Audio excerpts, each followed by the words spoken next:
Welcome back to the deep dive. Today we are jumping right in, headfirst, into a really high-stakes convergence point.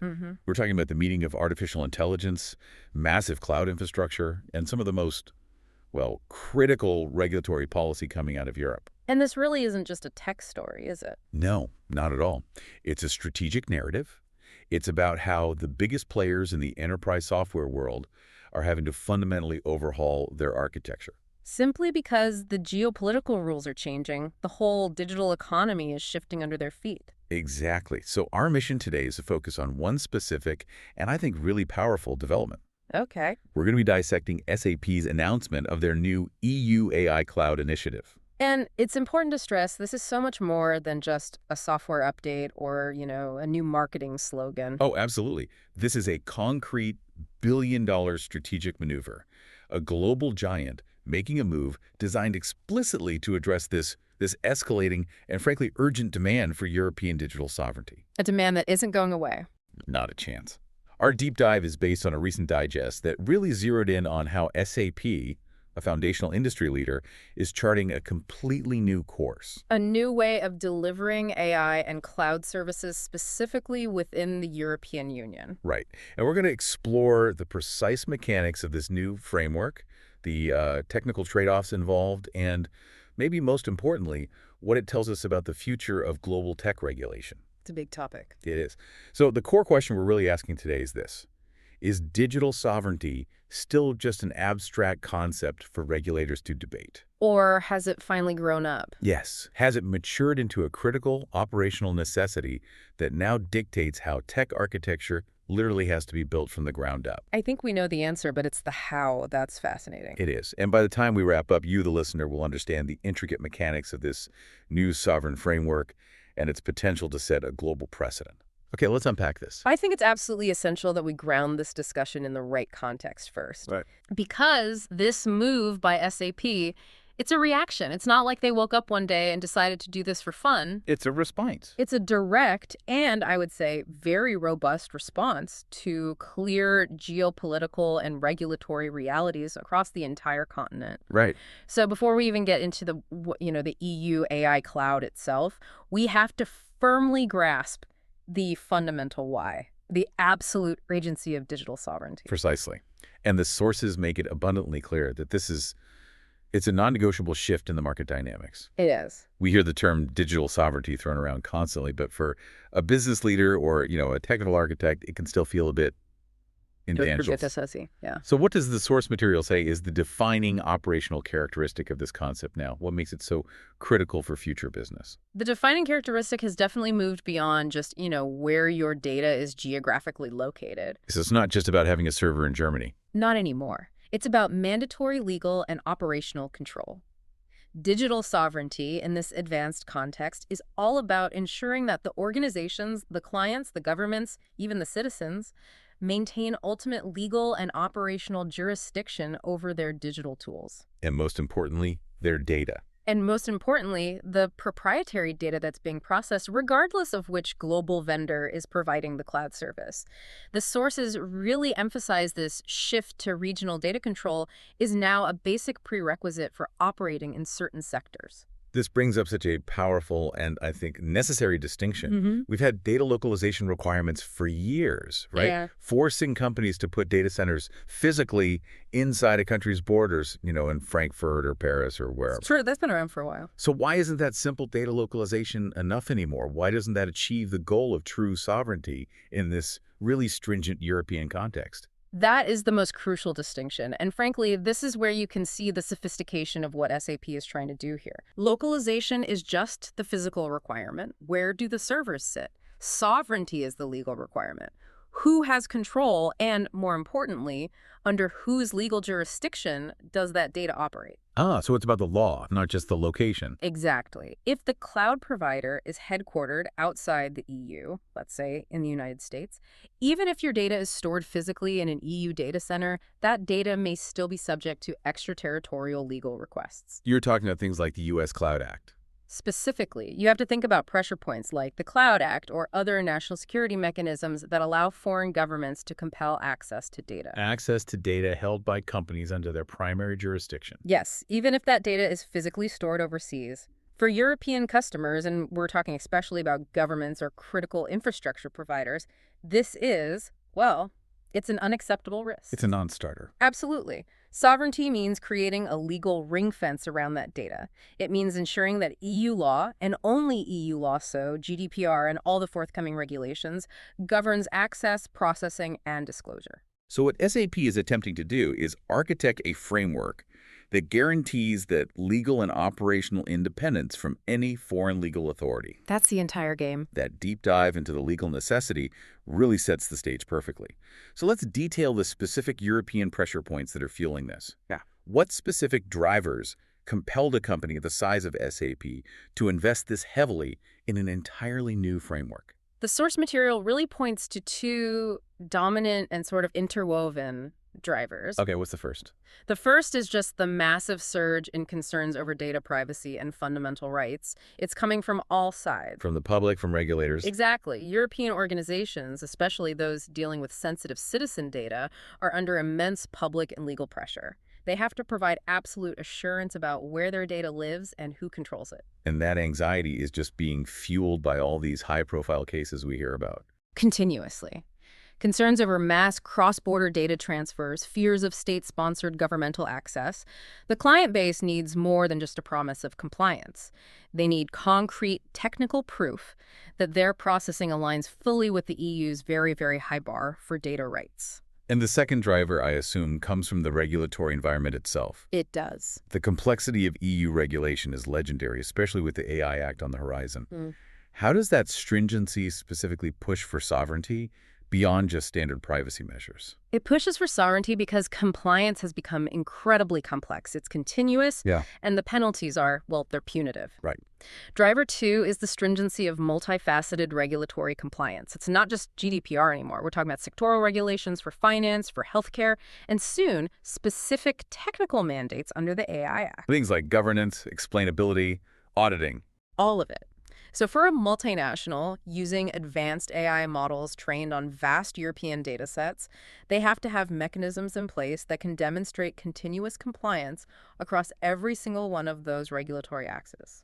And if the underlying cloud infrastructure is susceptible to conflicting foreign laws? If it lacks that legal ring fence we talked about, then demonstrable continuous compliance becomes functionally impossible. You've got it.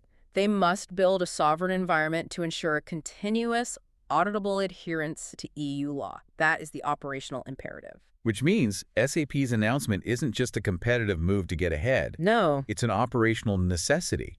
It's driven by confirmed market and legal requirements. They're basically saying the price of doing business in regulated Europe now includes a guarantee of digital sovereignty. And we're the ones building that tailored architecture for you. Exactly. And the significance here is that SAP isn't some niche player. They're the backbone of so many European enterprises. Right. So their move validates the severity of these regional demands.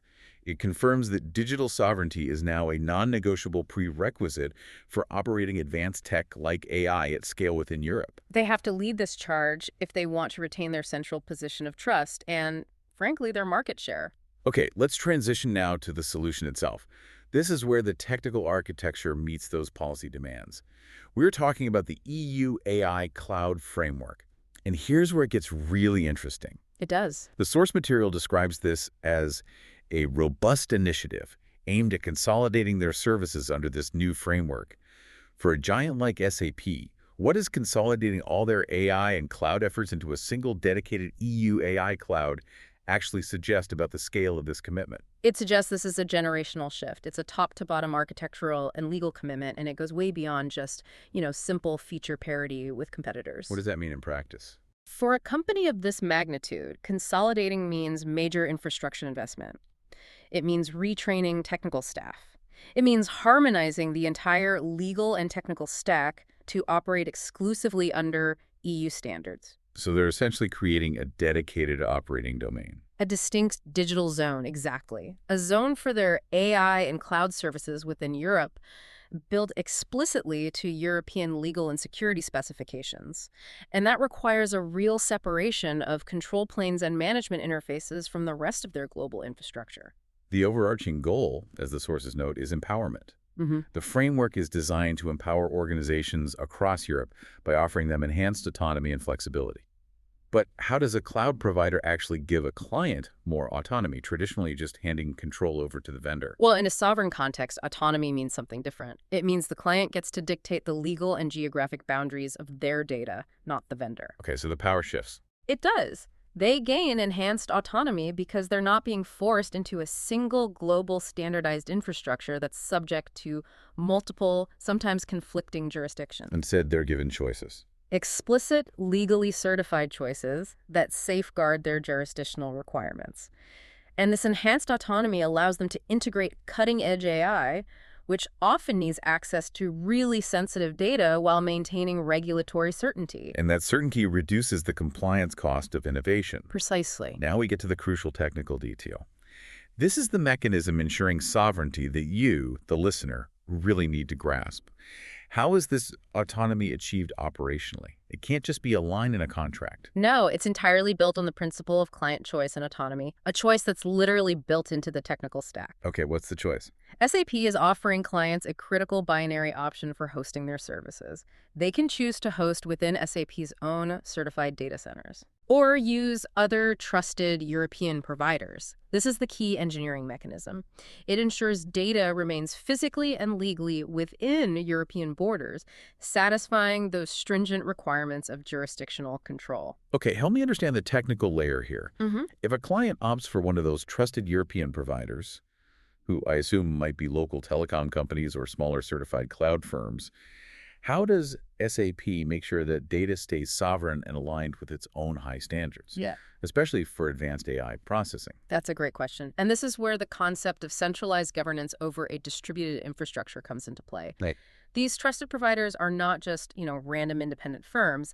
They are vetted partners who must adhere to a standardized, non-negotiable set of EU-centric operational and security standards. Standards dictated by SAP's central control plane. Exactly. This is what ensures the technical cohesion. For example, SAP would mandate unified standards for things like key management, intrusion detection, encryption levels, access logging, all of that across all partners. So the data processing might be distributed. But the security and compliance policy is completely centralized. And I imagine this partnership model is vital for just being able to scale this thing. Oh, absolutely. SAP can't build a massive data center in every single European region. Right. But by certifying local EU-based partners who are themselves naturally subject to EU law, they can extend the geographical reach of this sovereign cloud concept. It gives them regional performance granularity while maintaining that single, unified, legal ring fence around all the data. That makes a powerful case for distributed architecture, but with a centralized regulatory promise. Mm-hmm. Speaking of centralization, the source material also mentions SAP's internal strategy here, centralizing its sovereignty efforts.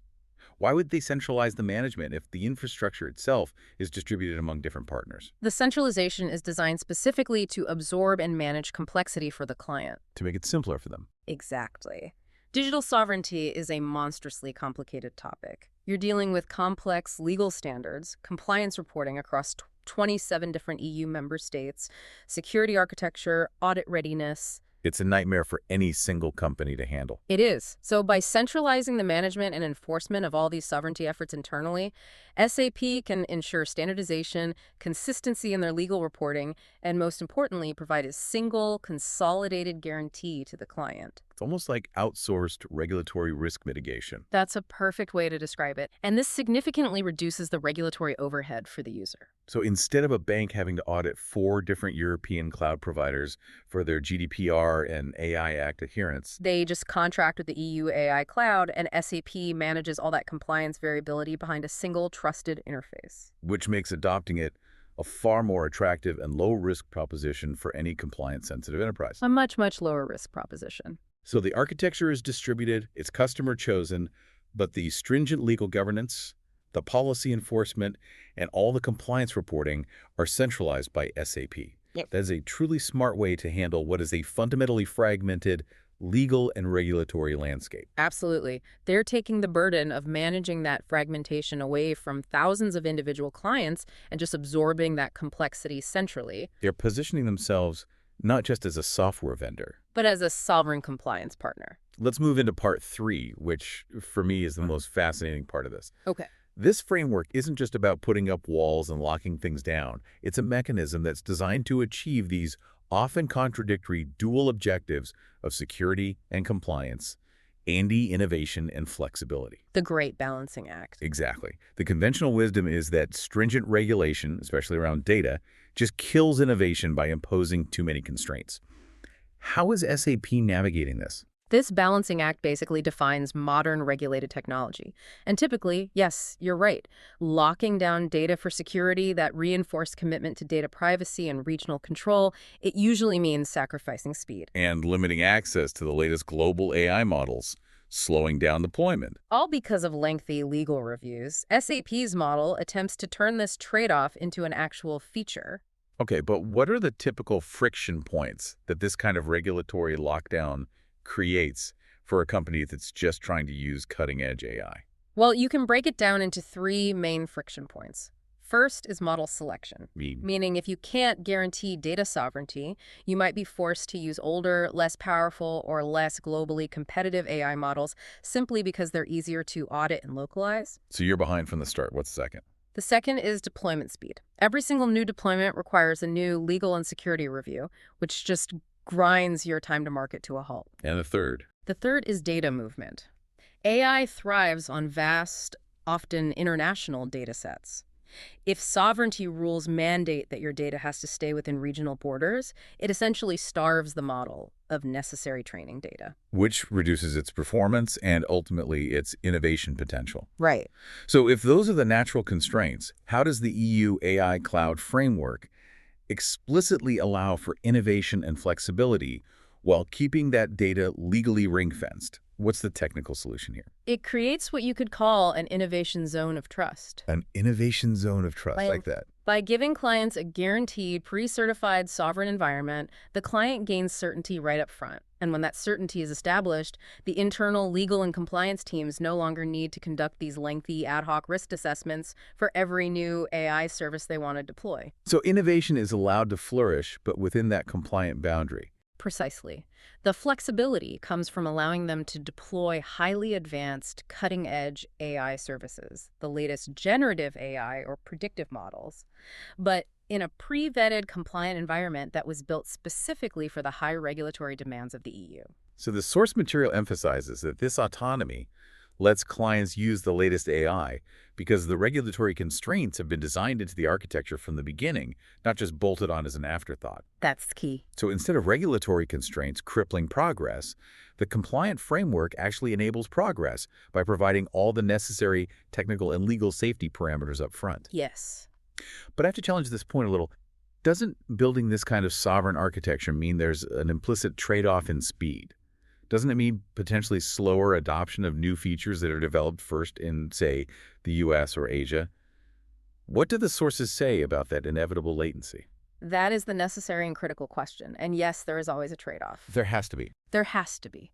The key is that SAP is attempting to mitigate the legal latency, even if some technical latency remains. The sources do acknowledge that a localized architecture might require features to be rolled out regionally first, rather than globally and instantly. So the calculation for the customer shifts. It totally shifts. Instead of waiting 6 months for your legal team to clear the use of a new global tool, maybe you wait 3 months for that feature to be fully sovereign certified and deployed within the EU AI cloud architecture. And the legal risk of non-compliance, which is existential in Europe, far outweighs the cost of a minor delay in getting a new feature. So they're perfecting a kind of shift-left strategy, but for compliance. That's a great way to put it. They shift the security and compliance burden much, much earlier in the architectural design phase. This ensures that when the client finally deploys the service, it's already regulatory approved and ready for high-speed use. It makes the whole process faster than trying to retrofit compliance onto a global product. This strategy clearly positions SAP in a very unique way within the European market. It's very distinct from the global hyperscalers who just prioritize uniform global scale. Very distinct. How does this cement their identity as a key trusted player over there? It reinforces their decades-long reputation for being deeply embedded and trustworthy within the European business and governmental infrastructure. This strategy really performs two powerful market functions. Why are they? First, it unequivocally reinforces their commitment to EU data privacy and legal norms. It's a huge signal. Second, it establishes them as the premium provider of localized cloud solutions that adhere specifically to regional laws and norms. So they're not competing with the massive global players on the lowest price per gigabyte. No, they're competing, and I think potentially winning, on guaranteed compliance, deep trust, and a tailored sovereign architecture. It sounds like they're setting themselves up to be the necessary trusted intermediary, the bridge between the massive, powerful demands of global AI tech and the complex legal requirements of European bodies. That is the synthesis. This is a complete operating model for how to navigate regulation without stifling technological advancement. And that challenge. Challenge how to effectively regulate AI and cloud services without making innovation uneconomical. That is the most acute pain point across all regulated sectors globally. So SAP is proposing a highly detailed blueprint for solving that problem, at least regionally, using architectural design as its primary compliance tool. That's it. This naturally leads us into part 4, the broader implications. Because this isn't just about SAP's regional business strategy. This move has the profound potential to influence global technology standards. It really does. Let's start with the immediate industry impact. The source material strongly suggests this reflects a fundamental broader industry shift. It represents a profound and, I would argue, irreversible shift away from the legacy model that defined cloud computing for the last decade. And that old standard was The uniform, global, one-size-fits-all infrastructure. SAP's initiative is a clear signal that in regulated environments, and Europe is the most influential one, that old uniform model is, for all intents and purposes, obsolete. it's just not fit for purpose anymore. Not for these use cases. The shift is towards localized, sovereign, and explicitly compliant cloud solutions.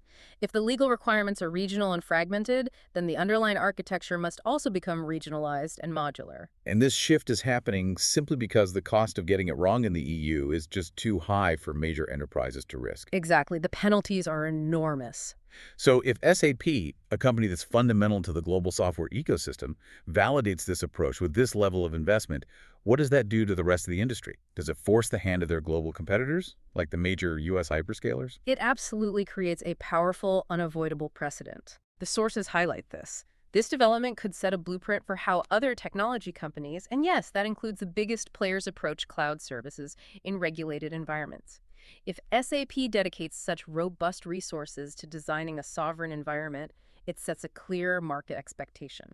It becomes the new baseline. It becomes the cost of entry and the standard of trust required to operate effectively in Europe. So the domino effect here seems inevitable.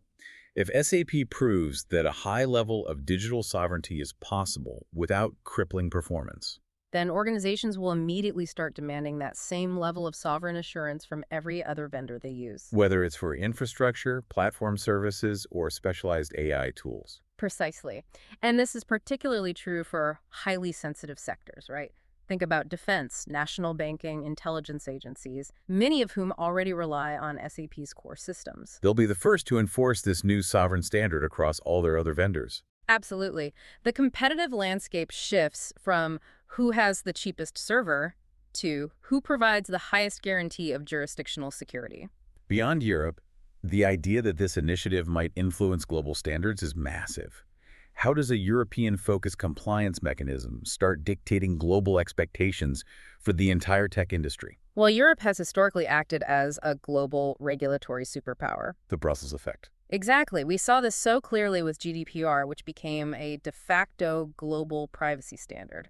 When the EU implements stringent technical and legal requirements, multinational companies that operate globally often find it simpler and more cost-efficient to just adopt that highest standard across all their operations. Rather than maintaining multiple, complex regulatory regimes. It's just easier. And these regional data control models, born out of these EU requirements, will start to inform global expectations for compliance and digital integrity in, I think, 3 major ways we should probably break down. Okay, let's do it. What's the first way this EU model ripples out into the world?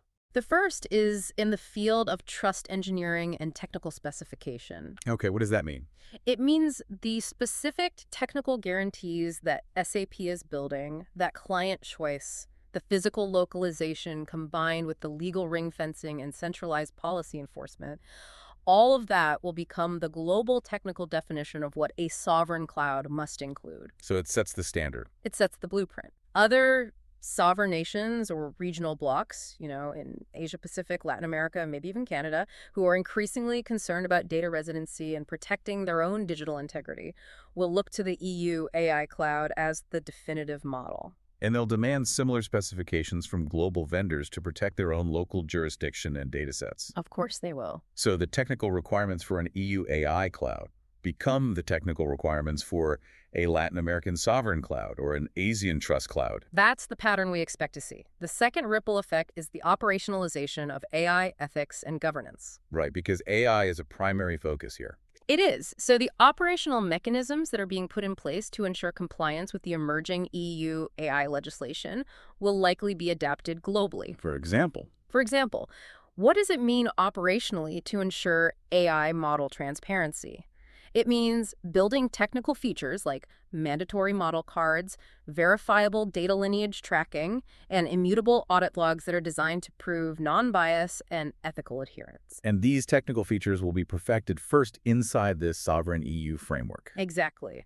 And once SAP and its competitors prove that these ethical controls are technically feasible and scalable, they will rapidly roll them out worldwide. Setting a new global standard for responsible AI deployment, even in places that don't have strict AI laws yet. Because it's easier to have one high standard than many lower ones. That's crucial, using this sovereign architecture to prove that AI governance isn't just a theory on paper, but it's functionally enforceable. And what's the third major impact on global standards? The third is the shifting power dynamics between governments and technology giants. Nice. Historically, governments often found themselves forced to adapt to whatever technology infrastructure was provided by these massive, often US-based tech firms. The tech firms set the terms. They did.